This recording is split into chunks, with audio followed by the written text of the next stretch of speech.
What's going on YouTube? For today,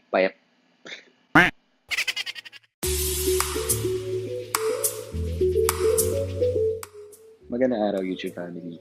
Joseph here for another episode of Pinoy Style 101.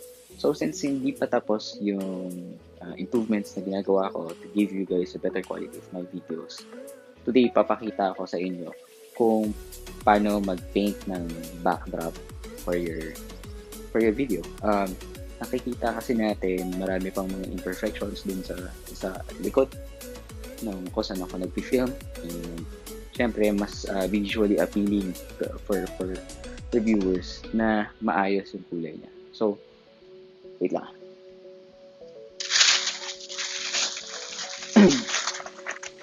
So, galing ako sa Handyman, Robinson. Hindi ito sponsored video, by the way. Binili ko, or mga kakailanganin natin for this is sandpapers. 12 pesos lang isa, so I bought 2. Roller.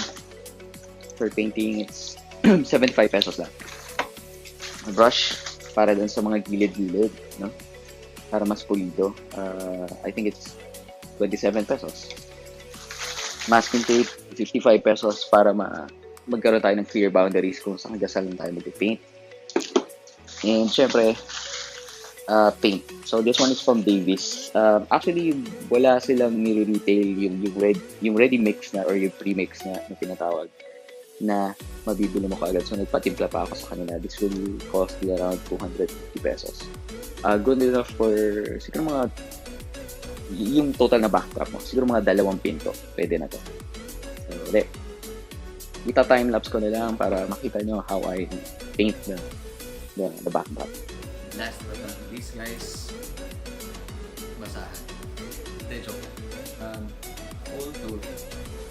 This is to avoid yung paint ruining your shirt that you want. So, let's get started. Okay.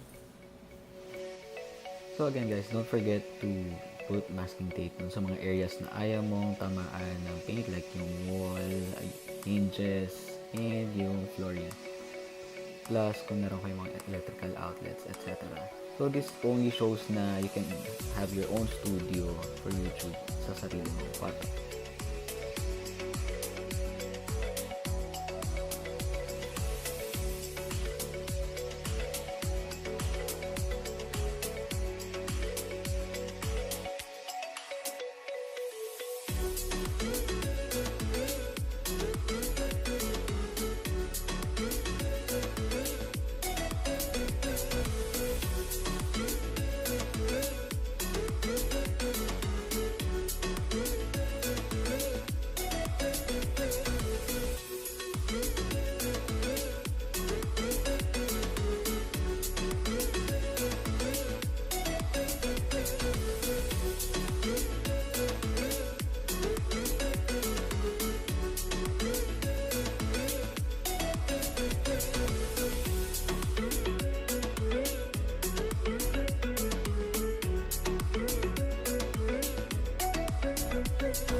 So guys, I'm done painting my wall, and this is how it looks like right now.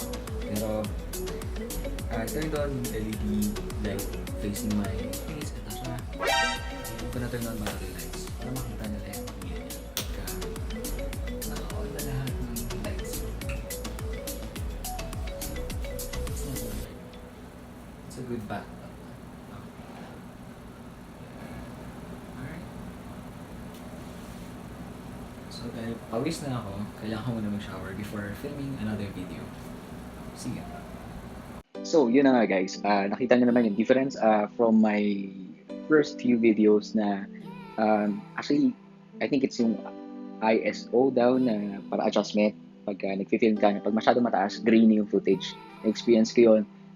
Yung ginagawa kong backdrop is yung curtains ko na nasa gilid lang ng room ko.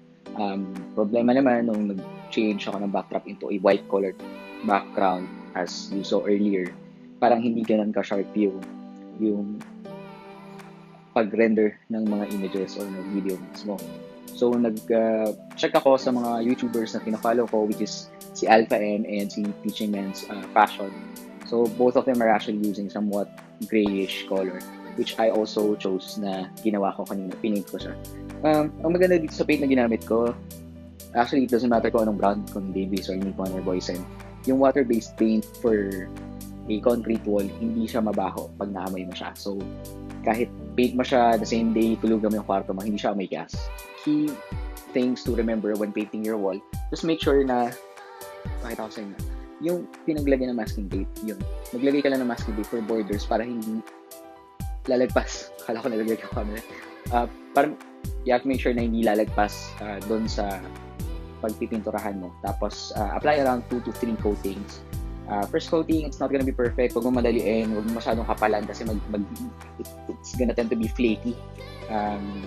Kain ka muna, kaya mo for about an hour. Tapos, balikan mo ulit, pasadahan mo yung isa. Ako dito, dalawang coating, tapos nag-retouch na lang ako ng konti using a finer brush. So, there. I hope that this video has been helpful for you guys, especially sa mga katulad ko na baguhan pa lang dito sa YouTube platform. And if you like this video, please give it a thumbs up. I'll see you on the next one.